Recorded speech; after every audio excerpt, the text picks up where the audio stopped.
পৰ্যালোচনা কৰি আছোঁ আৰু বিশেষকৈ এটা বিষয়ৰ ওপৰত যে প্ৰধানমন্ত্ৰী যি আৱাস যোজনাৰ আমাৰ গৃহ ইতিমধ্যে 28 লাখ ঘৰ ভাৰত চৰকাৰে আমাক আগবঢ়াইছিলে আৰু তাৰ ভিতৰত আমি 21 লাখ ঘৰ ইতিমধ্যে সম্পূৰ্ণ কৰিছোঁ। বাকী 7 লাখ ঘৰ আমাৰ এতিয়াও নিৰ্মাণৰত অৱস্থাত আছে আৰু সেই 7 লাখ ঘৰ যাতে আমি অক্টোবৰৰ ভিতৰত যাতে সম্পূৰ্ণ কৰিব পাৰোঁ তাৰ কাৰণে প্ৰতিখন জিলাকে আমি 31 অক্টোবৰ আমি নিৰ্ধাৰিত লক্ষ্য ধৰি দিছোঁ।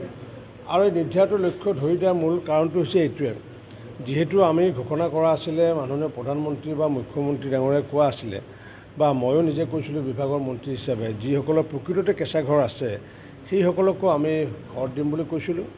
আৰু যাৰ কাৰণে যিহেতু ইতিমধ্যে আমাৰ ছাৰ্ভেও কৰা হৈছে, ছাৰ্ভে কৰাৰ পিছত এতিয়া আমি গাঁও সভাত সেইবোৰ উত্থাপন কৰি গাঁও সভাৰ জৰিয়তে পুনৰ আমি মানুহৰ ঘৰে ঘৰে গৈ আমি তাৰ এষ্টিমেট কৰি পেলাই বা পুনৰ জিঅ' টেগিং কৰি পেলাই হয়তো আৰু 8 লাখ 10 লাখ হয়তো ঘৰ আমাৰ ওলাব। ঠিক তেনেকুৱাকৈ চৰাইদেউত ইতিমধ্যে আমাৰ ছাৰ্ভে কৰাৰ পিছত প্ৰায় 40,000 ঘৰ ইতিমধ্যে তেওঁলোকে জিঅ' টেগিং কৰিছে।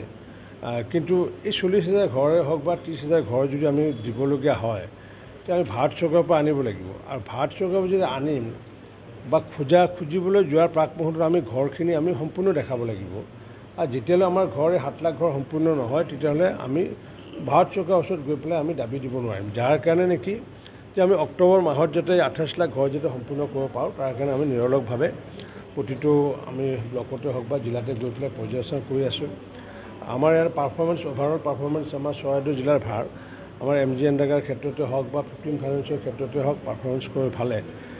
মূলগতভাৱে মই এইখিনিৰ কাৰণে আহিছোঁ বা অমৃত সৰোবৰৰ তেনেকুৱা যি অমৃত সৰোবৰত ক'ৰবাত যদি বাৰিষাৰ সময়ত পানী থাকে কিন্তু খৰালি সময়ত পানী নাথাকে, সেই খৰালি সময়ত পানী নথকা অমৃত সৰোবৰত যাতে আগলৈ বৰিং কৰি পেলাই তাত যে পানী যাতে ৰাখিব পাৰোঁ তাৰ কাৰণে ব্যৱস্থা কৰিছোঁ। আৰু ইয়াৰে প্ৰায় আমি এটা যি মুখ্যমন্ত্ৰী মহিলা উদ্যমিতা আঁচনি, এইটো এটা সুন্দৰ এটা আঁচনি যাৰ জৰিয়তে অসমৰ 30 লাখ মহিলাক আত্মনিৰ্ভৰ কৰাৰ কাৰণে ব্যৱস্থা কৰা হৈছে। আৰু এই 30 লাখ মহিলাৰ ভিতৰত আমাৰ ইয়াতে দেখিছোঁ প্ৰায় 51,900 গৰাকী বা অলমষ্ট 52,000 মহিলাক আমি আত্মনিৰ্ভৰ কৰাৰ কাৰণে প্ৰচেষ্টা চলাইছোঁ।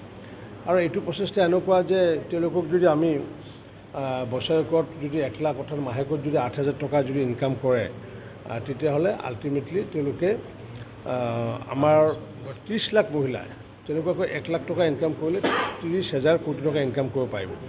গতিকে চৰাইদেউ জিলাত মই ভাবোঁ আগন্তুক দিনত 91 বা 52,000 মহিলা আত্মনিৰ্ভৰ হ'ব পাৰিব আৰু এইটো এটা ডাঙৰ আচলতে এটা এচিভমেণ্ট। আৰু মই ভাবোঁ যে আমাৰ অসমখন যদি আগুৱাবলগীয়া হয় তেতিয়াহ'লে মহিলাসকল আত্মনিৰ্ভৰ হ'বলগীয়া হয়। যাৰ কাৰণে আমি মহিলা যি আত্মনিৰ্ভৰ আঁচনি বা মহিলা মুখ্যমন্ত্ৰী যি